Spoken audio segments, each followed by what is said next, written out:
Bien, gracias por seguir acompañándonos. Vamos a ir pasando ya de tema.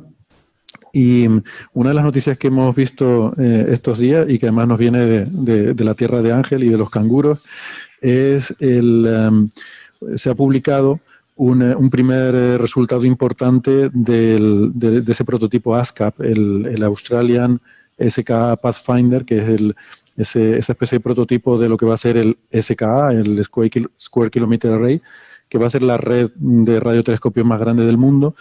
Y que parece que la radioastronomía está muy de moda en Coffee Break, ¿no? Después de tanto hablar de Arecibo, pues bueno, un poco la siguiente generación, que ya no son antenas grandes monolíticas, sino son redes de muchas antenas que funcionan juntas.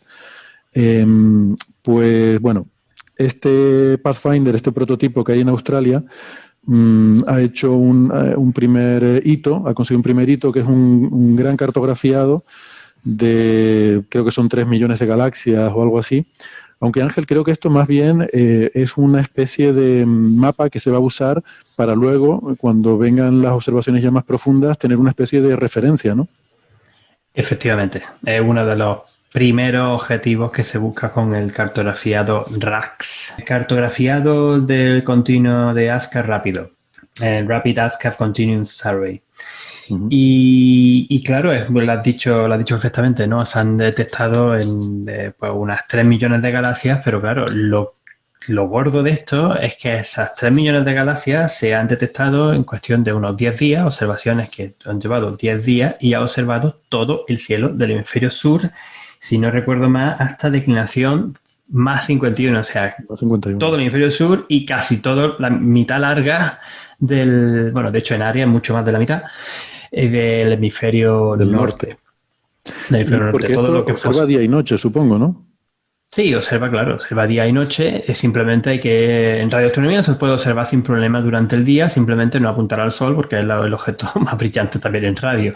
Pero una vez que te mueves pues, a la otra parte del cielo o bastante lejos, pues puedes tener el procesado de los datos puede ser un poco más complejo, pero bueno, también se hace. No se puede entrar alguna interferencia de vez en cuando, pero poco más. Ya he hablado bastantes veces sobre este radiointerferómetro en Coffee Break, el ASCAP. De hecho, porque yo estoy involucrado en varios de los proyectos, no en este, pero en varios de los proyectos grandes, los grandes cartografiados que se van a hacer. Pero bueno, déjame que básicamente dé un repasito rápido. Este radiointerferómetro tiene 36 radiotelescopios, de antenas, cada una de 12 metros de tamaño. Está ubicado en Australia Occidental, en una zona bastante libre de gente y bastante libre de Y de móviles. contaminación y de móviles, de contaminación radioeléctrica. Y lo gordo que tiene este interferómetro es que cada antena, cada radiotelescopio, no solamente observa no tiene solamente un píxel, es como muchas veces han tenido los radiotelescopios, ¿no? Sino que tiene una cámara en radio que es lo que llamamos la Phased Array Phi, que es un sistema que permite conseguir un campo de visión de 5 grados por 5 grados, 5 grados y medio por 5 grados y medio en el cielo, observándolo a la vez, que es una pasada, porque claro, 5 grados y medio es el equivalente a ver que lo diga bien, 5 por 2, 10, 11 lunas llenas por 11 lunas llenas en el cielo. Es una barbaridad.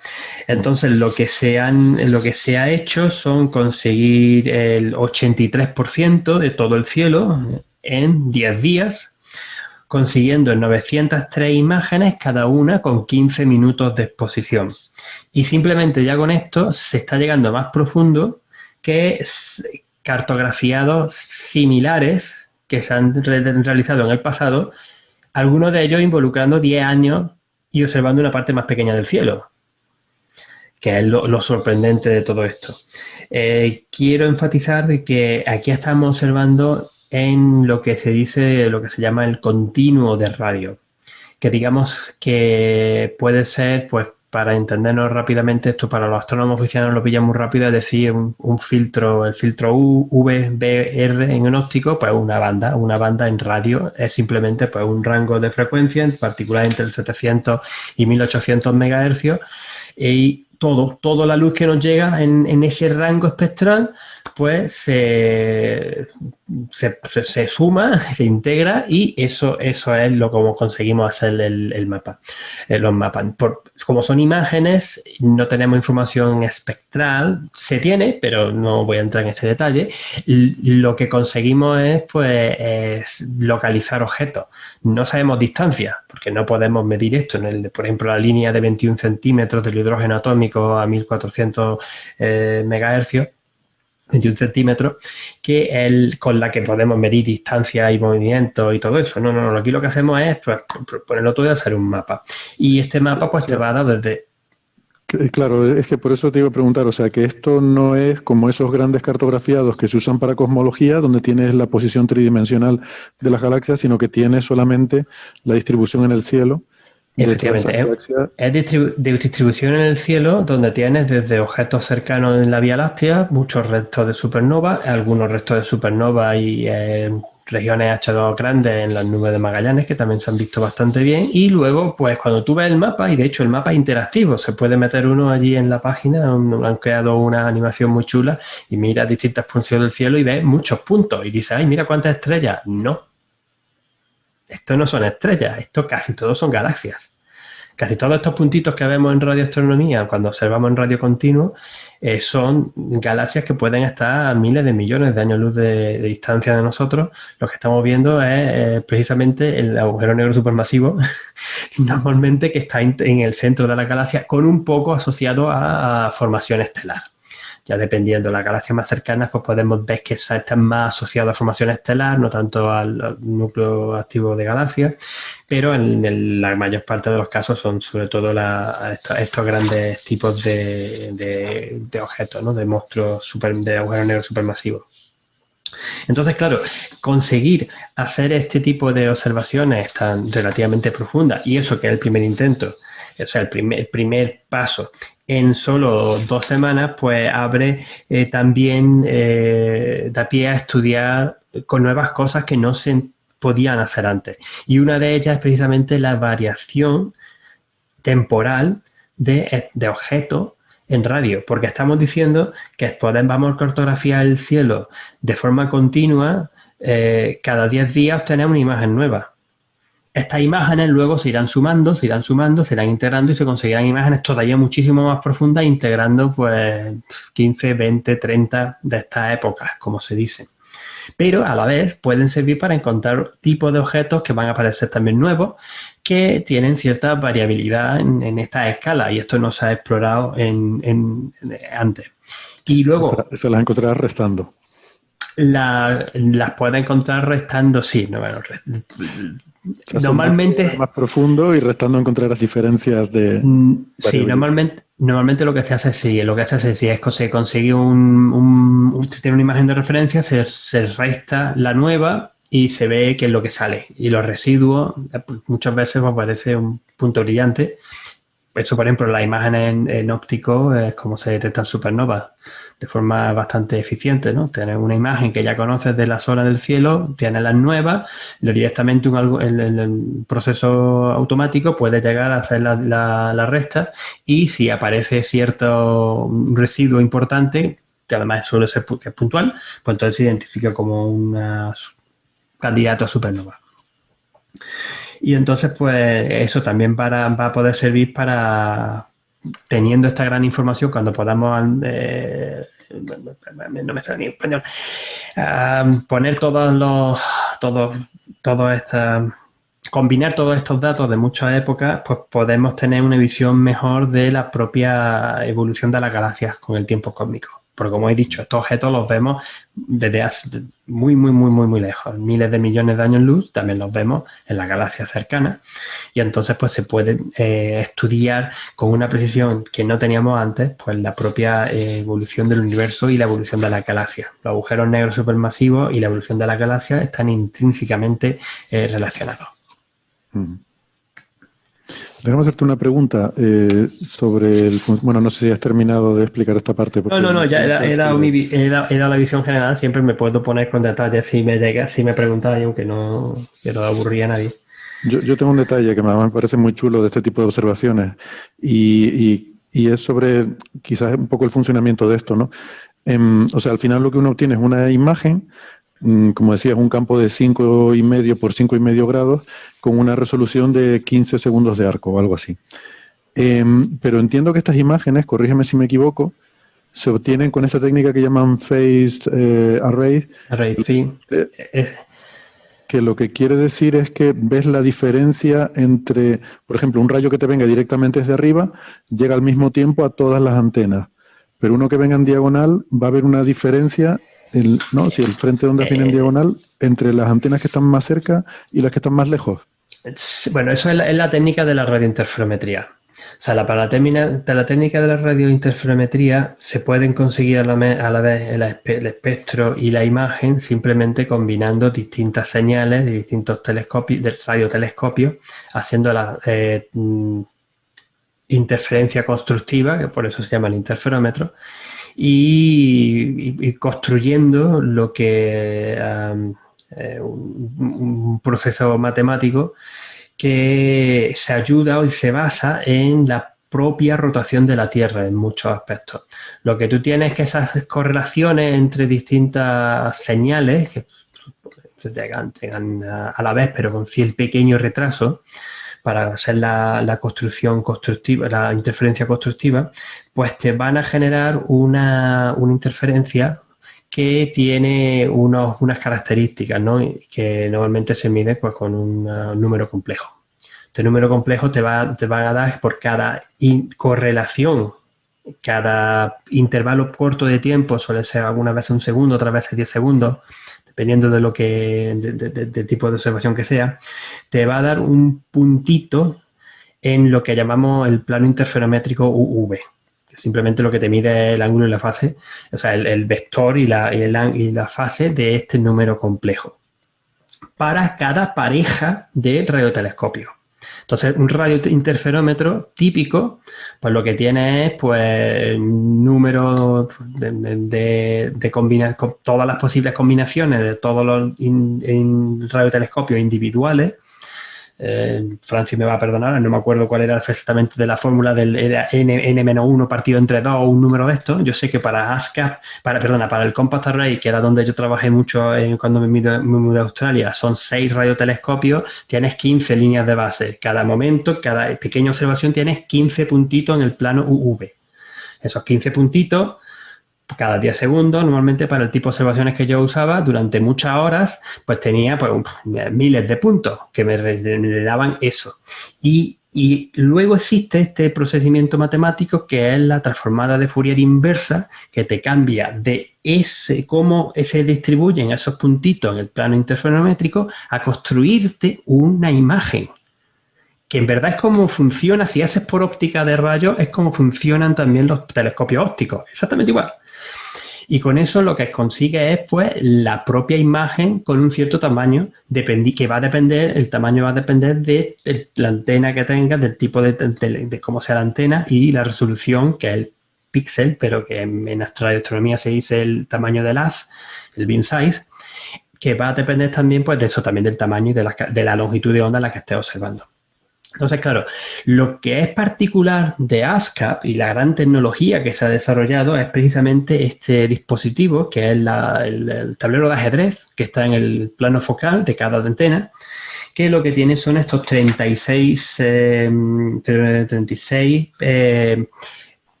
píxeles, digamos, ¿no? Son cada uno de forma individual. El del medio estaría apuntando justamente donde estaría apuntando la antena, sería lo único que tienes, pero todos los demás lo que te van a hacer es cada uno una posición ligeramente desplazada del centro de la antena. Y lo que se hace con ASCAP es el del centro se correlaciona con todos los del centro de los demás antenas. El que está a su derecha se correlacione con todos los que están a la derecha en cada una de las antenas. Y así los 36. Con eso y con un desarrollo de reducción de datos bastante complejo que se ha tenido que desarrollar en Expresso para este tipo de instrumentos, pues lo que consigue fue que los 36 haces que tienes, que algunos que se superponen un poquito unos con respecto a otros, te dan un campo de visión de 5 grados y medio por 5 grados y medio en el cielo. Cada uno de ellos de forma individual es del orden de poco, a ver cuánto, unos 40 minutos, un poco más poco más de medio grado. Y así es como se construye con esta herramienta matemática y de software después, de computación, los datos, las imágenes. Claro, esto es para, si estamos hablando en radio continuo, es simplemente un puntito. Para cuando estamos hablando en conseguir un espectro, que por lo menos tiene 2048, pues yo creo que tiene más, porque el ancho de banda de ASCAP creo que eran 8 MHz, o sea que son 8.000 y pico, puntitos, pues tienes que hacerlo 8.000 veces para cada apuntado. Por eso este tipo de procesamiento de datos es tan demandante. Y por eso también uno de los problemas que se han tenido y que se va a tener para ASCA, para el SKA, es que los datos brutos quizás no se van a poder salvar. Porque son una barbaridad ingente. Es que no me acuerdo, pero eran, no sé, pico... Este número me lo tenía que aprender de memoria, pero creo que era como todo el tráfico de Internet de Australia, claro, lo he escuchado aquí en Australia, todo el tráfico de Internet de Australia es lo que tiene esto en una hora. O sea, todo el tráfico de Internet de Australia en un año es lo que tiene esto en una hora. Una cosa así, creo que era. De ese orden de magnitud. Puedo estar equivocándome un poco para arriba, un poco para abajo, pero de ese orden de magnitud.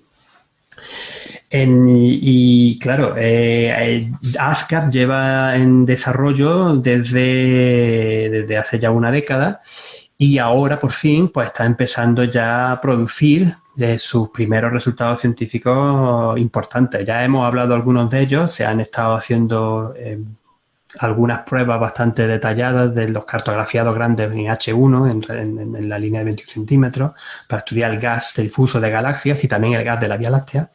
Y también de esto, ¿no? Del radio continuo, ¿no? de las imágenes propias en radio. Pero digamos que es uno de los primeros grandes resultados, ¿no? Aquí tenéis un mapa completo del 85% del cielo, donde en 10 días hemos descubierto 3 millones de galaxias. Muy impresionante. ¿Algún comentario? A mí esto a veces creo que sorprende o a mucha gente le sorprende el hecho de que en radioastronomía se generen conjuntos de datos tan grandes, ¿no? Mucho más que el resto de la astrofísica. Y esto se habló mucho también cuando el tema del Event Horizon Telescope, la imagen del agujero negro de M87, el famoso donut, pues también lo mismo, ¿no? Que tenían que llevarse los datos en discos duros de la Antártida porque no había forma de mandar eso por Internet.